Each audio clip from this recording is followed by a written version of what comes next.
입니다. 자, 오늘 말씀은 문을 열면 새 세상이 온다라고 하는 제목으로 우리 말씀 나누겠습니다. 얼마 전에 목사님들하고 대화를 나누다가 이런 얘기를 했어요. 목사님 한 분이 사모님과 연애를 했을 때 얘기를 했는데요. 사모님이 충청남도 그 태안 쪽에 분이십니다. 그런데 한 번은 놀러 갔다가 사모님의 그 어릴 때 남자친구들을 같이 만났답니다. 그런데 그렇게 만났다가 헤어지면서 그 친구들이 이렇게 말을 했대요. 아유, 나중에 한번 식사나 합시다. 이렇게 말을 했답니다. 그래서 목사님이 그 말을 계속 생각하면서 언제 식사를 해야 되나, 이 사람들하고 언제 식사를 해야 되나, 이렇게 고민을 하다가 사모님께 물었답니다. 식사 한번 하자는데 언제 하는 게 좋을까? 그런데 그때 사모님이 웃으면서 아이, 그거 그냥 인사치레예요. 진짜 먹자는 게 아니야. 충청도 사람들은 다 그렇게 얘기해. 이렇게 얘기를 하더라는 거예요. 그러면서 하는 말이 충청도 사람들은 도대체 무슨 말을 하는지 잘 모르겠다. 이렇게 하자는 건지 저렇게 하자는 건지 도대체 모르겠다. 이런 말을 한 적이 있어요. 그런데 그 자리에 경상도 출신의 목사님이 있었습니다. 이렇게 얘기를 하는 거예요. 그 목사님이 그 말을 듣고 우리 경상도 사람들은 식사하자면 반드시 식사해야 돼. 이렇게 대답을 하는 거예요. 이게 저도 한번 생각을 해봤어요. 저는 강원도 사람이니까, 강원도 출신 사람이니까 우리 강원도 사람을 어떻게 말을 할까 생각해보니까 우리 강원도 사람은 이렇게 말하는 것 같아요. 약속은 일단 해놓고 연락 오면 하고 말면 말고. 왜? 이게 강원도 사람이 아닐까 이렇게 생각이 들어요. 여러분 맞습니까? 아니면 말고요. 이렇게 목사님들과 이런 대화를 나누면서 이 좁은 나라에서 이렇게 지역마다 서로 성품과 습관이 다르다는 게 정말 신기했습니다. 그런데 여러분, 만약에 주님께 이 세 사람 중에 이 강원도 사람, 충청도 사람, 경상도 사람, 이 세 사람 중에 어떤 사람이 좋으십니까? 라고 묻는다면 주님은 어떤 사람을 좋아하실까요? 제 생각에는 경상도 사람이 아닐까. 그런 생각이 들어요. 왜냐하면 오늘 말씀에서 주님께서 이렇게 말씀을 하셨어요. 15절, 16절에 내가 내 행위를 아노니 내가 차지도 아니하고 뜨겁지도 아니하도다. 내가 차든지 뜨겁든지 하기를 원하노라. 내가 이같이 미지근하여 뜨겁지도 아니하고 차지도 아니하니 내 입에서 너를 토하여 버리리라. 이 말씀에서 우리는 주님이 확실한 것을 원하고 계시다라고 하는 것을 알 수 있습니다. 그러니 약속을 그냥 인사치레로 말하고 지키지 않다거나 또 연락 올 때까지 기다리다가 아니면 말고라고 한다거나 하는 이 충청도 강원도 사람보다는 확실하게 약속을 했으면 약속을 반드시 지키는 그런 경상도 사람을 주님이 더 좋아하지 않을까 이런 생각이 드는 겁니다. 물론 주님은 모든 사람을 사랑하십니다. 모든 사람을 사랑하십니다. 그리고 그 모든 사람을 위해서 십자가에 죽으셨고 또 부활하셨죠. 그리고 모든 사람들을 위해서 다시 재림하여 주실 것입니다. 그런데 여러분, 우리는 이런 생각을 조심해야 됩니다. 내가 이렇게 신앙생활하고 있는데 설마 재림 때에 주님께서 나를 버리시겠어? 아니요, 버리실 수 있습니다. 안타깝게도 교회 다닌다고 해서 다 천국 가는 것이 아닙니다. 마태복음 7장 21절에 보면은요, 주님께서 단호하게 이렇게 말씀하셨어요. 나더러 주여 주여 하는 자마다 다 천국에 들어갈 것이 아니요 다만 하늘에 계신 내 아버지의 뜻대로 행하는 자라야 들어가리라. 이거 한두 번 하신 말씀이 아니에요. 누가복음 6장 46절에서 또 이렇게 말씀하셨어요. 너희는 나를 불러 주여 주여 하면서도 어찌하여 나가 말하는 것을 행하지 아니하느냐. 주여 주여 하면서 어찌 행하지 아니하느냐라고 말씀을 하시는 거예요. 너희가 나를 주님이라고 부르면서 어째서 주님의 뜻, 아버지의 뜻을 행하지 않느냐. 뭐해서 못하고 왜 이렇게 핑계만 대고 있느냐? 하려면 확실히 해라. 그러지 않으면 천국에 들어갈 수 없어. 자, 이렇게 말씀하고 계신다는 거예요. 자, 그러시면서 17절에 또 이렇게 말씀하십니다. 오늘 본문. 내가 말하기를 나는 부자라 부요하여 부족한 것이 없다 하나.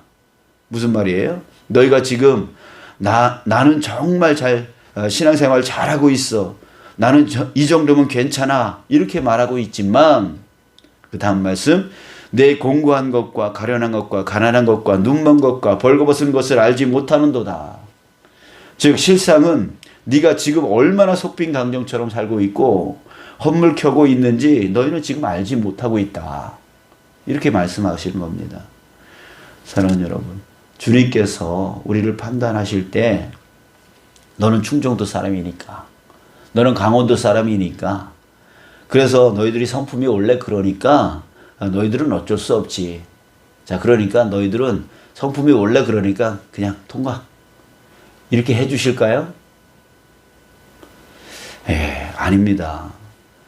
배운 사람이든 못 배운 사람이든 부자이든 가난한 사람이든 어떤 편한 곳에 살든 어떤 어려움 가운데 어떤 핍박 가운데 살든 또 신앙이 깊은 사람이든 깊지 않은 사람이든 또 신앙 오래됐든 아니면 얼마 안 됐든 간에 모든 사람이요 주님의 말씀 앞에 공평합니다.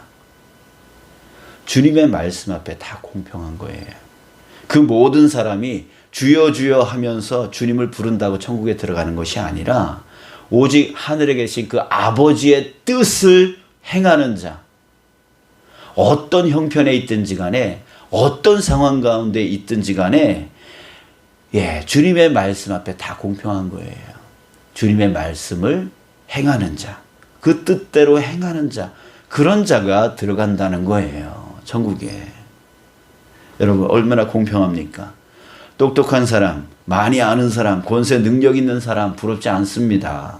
그런 사람일지라도 불순종하면 못 들어가요. 그러나 나같이 그런 거 아무것도 없는 자, 없는 자라도요 주님 말씀 듣고 순종하면 그 한 말씀이라도 그 말씀을 듣고 순종하여 행하면 천국에 들어간다는 거예요. 세상은 잘난 사람이 득세합니다. 하지만 천국은요 어떤 사람이 들어갑니까? 순종하는 사람이 들어가는 거예요. 자, 14절을 보겠습니다. 거기에 주님, 예수님이 어떤 식으로 표현되어지고 있냐면 아멘이시오 충성되고 참된 증인이시오 하나님의 창조의 근본이신 이가 이르시되 이렇게 말하고 있어요. 자, 여기서 주님이 어떤 분이라고 그래요? 자, 아멘이시오라고 했어요. 아멘. 아멘이 뭐예요? 네, 그렇게 하겠습니다. 이렇게 말하는 게 아멘이잖아요. 그러니까 주님은 하나님께 무조건 아멘이시라는 거예요. 순종한다는 거예요.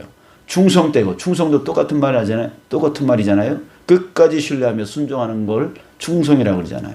충성되고, 참된 증인이시오. 참된 증인 또 뭐예요? 순종하는 자예요. 하나님을 그대로 나타내는 자, 순종하는 자예요. 또 하나님의 창조의 근본이신, 창조의 근본. 죄짓기 이전에 아담과 하와 그 창조의 근본된 그 사랑을 어떻게 했습니까? 하나님께 순종했습니다. 그러니까 죄짓기 이전의 모습은 바로 순종이었단 말이죠. 그냥 불순종했기 때문에 죄가 들어온 거잖아요. 그러니까 결국은 이 네 가지 표현이 다 뭐예요? 순종이라는. 하나님께 철저하게 순종하시는 그 예수님이 너희들에게 말씀한다. 이렇게 말하고 있는 겁니다. 오로지 하나님께 순종하는 자, 바로 예수님을 표현하고 있는 겁니다. 그런 예수님이 오셔서 자기처럼 순종하는지 순종하지 않는지 그걸 판단하시겠다라는 거예요. 근데 지금 라오디게아 그 교회 사람들이 이건 차지도 아니하고 뜨겁지도 아니하고 이러지도 아니하고 저러지도 아니한 그런 뜨끔미지근한 그 모습 속에서 정말 예수님이 그렇게 말씀하시는 거예요. 내가 너희들을 토해버리겠다. 자, 그런데요, 여러분, 이게 잘 안 됩니다. 이 순종한다는 게 쉽습니까? 순종하는 게 결코 쉽지가 않아요. 잘 안 돼요. 왜 그럴까요? 왜 주님 말씀에 순종이 잘 안 되는 걸까요? 자, 그래서 주님께서 그 다음에 이런 말씀을 하셨어요. 20절, 우리가 너무 잘 알고 있는 말씀. 볼지어다 내가 문 밖에 서서 두드리노니 누구든지 내 음성을 듣고 문을 열면 내가 그에게로 들어가 그와 더불어 먹으리라. 자, 우리 잘 알고 있는 말씀인데요. 이 말씀이 무슨 말씀이냐면 주님께서 나의 문 밖에서 두드리고 계십니다. 그때 두드리고 계시는 그 주님의 음성을 듣고 문을 열면 주님이 나에게로 들어와서 함께 더불어 먹겠다. 함께 교제 나누겠다. 이런 말씀을 하시는 거예요. 자, 여기서 우리의 신앙의 실체가 드러납니다. 우리의 신앙의 실체. 자, 주님은 지금 어디에 계시다는 얘기예요? 이 말씀에 따르면. 지금 문 밖에 서 계시다는 얘기예요. 그러면서 두드리고 계시죠? 문을 두드리고 계시죠? 자, 문 밖에 있다는 얘기입니다. 자, 왜 예수님이 문 밖에 있습니까? 문 밖에 있는 이유는 뭐냐면 문을 열어주지 않기 때문에 문 밖에 있다는 얘기예요. 자, 이게 순종이 안 되는 사람들의 모습입니다. 순종이 안 되는 사람들이 이럽니다. 예수님을 문 밖에 둡니다. 그리고 문을 열지 않습니다. 왜 열지 않습니까? 예수님이 들어오면 내 주인의 자리를 예수님께 드려야 되니까 그 주인의 자리를 빼앗기고 싶지 않은 거예요. 빼앗기고 싶지 않은 거예요. 그러면서 주님과 멀리 떨어져 있으려고 하지도 않습니다. 왜요? 도움이 필요할 때 예수님이 필요하니까요. 그래서 예수님을 그냥 문 밖에 세워두는 거예요. 들어오지는 못하게 하고 예수님을 문 밖에 세워놓는 거예요. 예수님 멀리 가시면 안 됩니다 하면서 문 밖에 세워놓고 들어오지는 못하게 해요. 왜요? 주인은 나니까. 예수님이 들어오면 주인의 자리를 바꿔야 되니까 그게 싫은 거예요. 내 마음대로 살고 싶고 그러나 내가 힘들 때 어려울 때 예수님을 찾아야 되니까 문 밖에 세워두는 거예요. 멀리 두지는 않는 거예요. 그러면서 들어오지는 못하게 하는 거예요. 내 마음대로 살아가야 되니까. 자, 이게 바로 우리 신앙인들의 실체예요. 지금 이런 식으로 신앙생활을 하고 있다는 얘기예요. 순종을 안 하는 사람들, 이런 사람들이 바로 이런 모습이라고 하는 거예요. 순종이 어려운 이유가 바로 여기에 있습니다. 필요할 때는 찾고 다만 주인은 여전히 내가 되기를 바라는 신앙. 이게 바로 우리가 온전히 말씀을 순종하며 살지 못하는 이유입니다. 주님은 말씀하십니다. 내가 문을 두드리고 있다. 문을 열어라. 그러면 내가 들어가 함께 더불어 먹을 수 있다. 이렇게 말씀하고 계심에도 불구하고 예수님 들어오지는 마세요.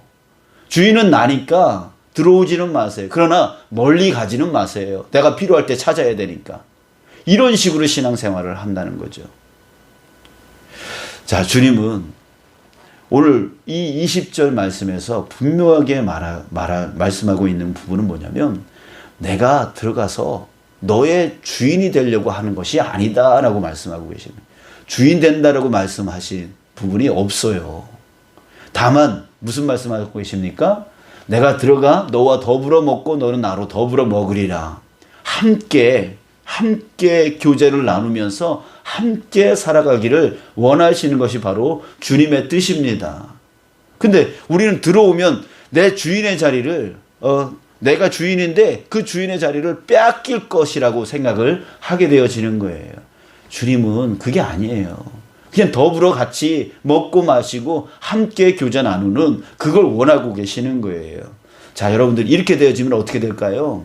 주님이 들어와서 함께 더불어 먹게 되어질 때 어떻게 되어질까요? 우리 신학성경에 보면 삭개오를 한번 생각해 보세요. 주님을 집으로 모셨어요. 어떻게 됐습니까? 예수님이 야, 이제 내가 너 주인이니까 너 내 종이야. 너 내 말대로 해야 돼. 이렇게 말씀하셨습니까? 아니요. 주인 행세하지 않으셨습니다. 그런데 오히려 삭개오가 너무 기뻐서 말도 하지 않았는데 자기 재산을 아끼지 아니하고 다 나눠줬습니다. 지금까지는 어떻게 살았습니까? 세리장으로서 사람들의 그 세금을 갈취하고 자신의 부를 축적하는 데 쓰고 남을 위해서 쓰지 못하는 그런 사람이었습니다. 그런데 예수님이 자기 집으로 들어오니까 말도 하지 않았는데, 예수님이 명령하지도 않았는데 자기가 오히려 기뻐서 그 모든 재산을 다 풀어주고 가난한 사람들을 위해서, 토색한 사람이 있다면 4배로 갚아버리는 그런 일을 스스로 하더라는 거예요. 왜? 기쁘니까. 너무너무 기쁘니까. 예수님이 들어오면 기쁨이 충만해지는 거예요. 자, 우리 구약에서 한번 찾아볼까요? 하나님이 들어오시면 어떻게 되는지요? 우리 야곱을 한번 생각해 보세요. 야곱이 누구인지 아시죠? 자, 그는 평생 어떻게 살았냐면 장자권을 빼앗으려고. 쌍둥이 형 에서의 그 장자권을 뺏으려고. 같이 태어났는데 왜 나는 장자권이 없는 거야? 이게 너무 속상한 거죠. 그래서 야곱은 끊임없이 장자의 그 권한을 뺏으려고 호신탐탐 노립니다. 그래서 결국 아버지와 형을 속이죠. 자, 그런데 그 일로 인해서 집에서 쫓겨납니다. 쫓겨나는 신세가 되어져요. 그래서 광야를 거쳐서 외삼촌 집으로 가게 되어지는데, 가는 길이 너무 서러운 거예요. 한 번도 집을 떠나본 적이 없었던 야곱. 에서는 들녘에 나가가지고 짐승을 잡는 그런 일들을 했지만, 야곱은 바깥으로 나간 적이 없고 집에서만 요리하는 그런 여자 같은 남자였단 말이죠. 자, 그런데 지금 쫓겨나가지고 광야를 걷고 있는데 너무 서러운 거예요. 너무 무서운 거예요. 너무 힘든 거예요. 그래서 베델이라는 곳을 거쳐 지나가고 있는데, 거기서 밤이 돼가지고 돌을 베개 삼아서 하늘을 지붕 삼아서 자고 있는데, 그때 이 베델에게 누가 오시냐면 바로 하나님이 오십니다. 하나님이 오세요. 하나님을 만난 거예요, 거기서. 근데 그때에 이 야곱이 뭘 말하고 있냐면, 창세기 28장 20절에서 22절에 보면 야곱이 서원하여 이르되, 그 하나님께 서원을 해요. 누가 시켰어요? 누가 그렇게 하라고 했어요? 아니에요. 하나님을 만났을 때 이 야곱이 너무 좋아서, 하나님, 내가 하나님께 서원하겠습니다. 3가지를 서원하겠습니다 라고 하면서 무슨 말을 하냐면, 하나님이 나와 함께 계셔서 내가 가는 이 길에서 나를 지키시고 먹을 떡과 입을 옷을 주시어 내가 평안히 아버지 집으로 돌아가게 하시오면 여호와께서 나의 하나님이 될 것이요. 첫 번째 서원이 여호와께서 나의 하나님이 될 것이요. 내 기둥으로 세운 이 돌이 하나님의 집이 될 것이요. 여기에 성전을 짓겠다라고 한 얘기고, 3번째는 하나님께서 내게 주신 모든 것에서 10분의 1, 11조를 내가 반드시 하나님께 드리겠나이다 하였더라. 누가 시켰어요? 아니에요. 하나님을 만나니까 너무 기쁜 거예요. 그래서 이렇게 서운하고 있는 것이죠. 자, 다시 한번. 누가 하라고 했습니까? 아니에요. 예수님이, 하나님이 강요했나요? 협박했나요? 아니에요. 그들 모두 기뻐서 스스로 한 거예요. 여러분, 예수님을 영접한다는 것은, 예수님을 나의 안으로 모신다라고 하는 것은요, 주인을 뺏기는 게 아니라 기쁨이 충만해지는 거예요. 행복해지는 거예요. 이 세상 어떤 행복보다 더 큰 것, 비교도 될 수 없는 그 행복을 찾게 되어지는 것입니다. 자, 바로 그거예요. 주님을 나의 주인으로 삼으면 기쁨이 충만해져요. 진정으로 행복한 사람이 되는 겁니다. 그리고 어렵지 않게 말씀을 따르는 삶. 아까 삭개오가 정말 그렇게 말씀을 따르려고 했지만 돈을 놓지 못했던 삶을 살았잖아요. 근데 예수님을 영접하니까 그냥 가난한 사람들을 위해서 하나님의 말씀을 그냥 실천되어지는 거예요. 야곱도 역시 마찬가지였죠. 자, 오히려 예수님을 주인으로 삼지 않고 문 밖에만 두니까, 문 밖에만 두고 사니까, 들어오지를 못하게 만드니까 말씀에 순종하며 살기가 어려운 거예요. 힘들어지는 거예요. 복음 받고 싶은데 말씀 따르는 것은 힘들고 신앙을 자꾸 고민하게 되는 이유가 바로 여기에 있는 것입니다. 사랑하는 여러분, 이제 예수님을 문 밖에 세워 놓지 마시기 바랍니다. 문을 열고 들어오게 하십시오. 내 주인의 자리를 그냥 내어 드리십시오. 그건 나에게 손해가 아닙니다. 내 인생이 구속되는 게 아니에요. 온전한 자유가 주님 안에 있습니다. 기쁨이 충만해집니다. 행복해집니다. 그게 바로 예수님을 영접하고 예수님을 만나는 삶입니다. 매일매일 확인하십시오. 내 안에 지금 예수님이 계시는지, 또 내가 문 밖에 예수님을 세워두고 내가 주인 행세하고 있는지, 이거는 매일매일 확인해서 예수님이 또 문 밖에 있다면 문을 열어서 예수님을 영접해서 예수님을 꼭 붙드는, 예수님이 가는 길을 꼭 쫓아가는, 예수님의 말씀대로 쫓아가는 그 삶을 살아가십시오. 그렇게 되어지면 기쁨이 충만되어지고 행복한 삶이 되어질 수 있는 거예요. 그리고 주님이 함께 할 때에 너희들에게 평안이 있을지어다 라고 말씀하셨습니다. 그럴 때에 정말 주님이 나와 함께 계실 때 평강이 차고 넘쳐나는 거예요. 두려움이 사라지고 걱정이 사라지고 염려가 사라집니다. 왜? 주님이 나를 위하여 십자가에 죽으실 정도로 나를 사랑하시는 그 주님께서 나를 지켜주실 것을 확신하기 때문에 그 평강이 우리에게 있게 되어지는 거죠. 그랬을 때 아버지의 뜻대로 살아갈 수 있고 또 이 땅 가운데 천국의 삶을 누려나갈 수 있게 되는 것인 줄 믿습니다. 아멘. 자, 우리 오늘도 이렇게 기도했으면 좋겠습니다. 주님, 들어오십시오. 내 안에 함께 계시고 주님 마음대로 나를 인도하여 주시옵소서. 제가 주님을 따르겠습니다. 주님 말씀대로 살겠습니다. 어떤 판단, 결정, 선택을 오로지 주님께 물으며 살겠습니다. 들어오십시오. 내 마음 안으로 들어오십시오. 라고 우리 주님을 영접하는 기도 오늘도 하고 내일도 하고 모레도 하고 우리 평생 하면서 주님 쫓아가는 삶 되어지기를 주님의 이름으로 축원합니다. 우리 기도하겠습니다.